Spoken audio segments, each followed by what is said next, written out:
small little things that would only make the script bigger than it already is. But I would argue that the biggest change the game received was the introduction of Loot 2.0 back in Season 4. This changed how loot was generated. It lowered the amount of garbage situational affixes and introduced the Masterwork system, greater affixes, and the Pit, a random dungeon generation system that you would delve into to get resources to feed the Masterwork system. It creates this brilliant feedback loop that saw you grind for loot that you liked with preferably greater affixes, delve into a pit to get crafting materials, then masterwork the item you found to make it slightly stronger with every level invested. And that system has been improved upon even further here in Vessel of Hatred, but just slightly. Loot generation has been simplified yet again, making it more obvious when you find a good piece of loot. Endgame gear caps out at 2 item levels, 750 and 800. 750 gear will always be a standard piece of loot, but still something you can work with. 800 level gear is now the best loot in the game you can find, as it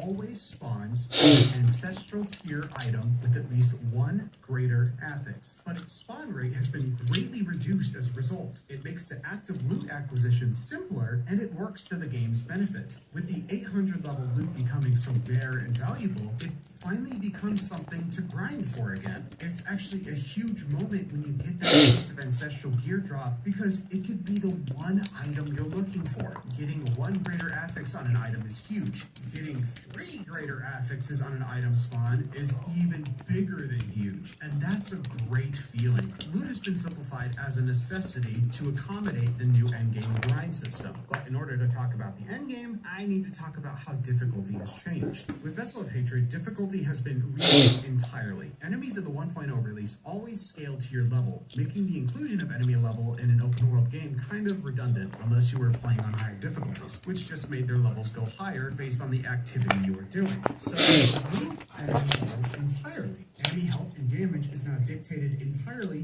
by your chosen difficulty, starting at normal and going all the way up to Torment 4. Each tier gets progressively more difficult, but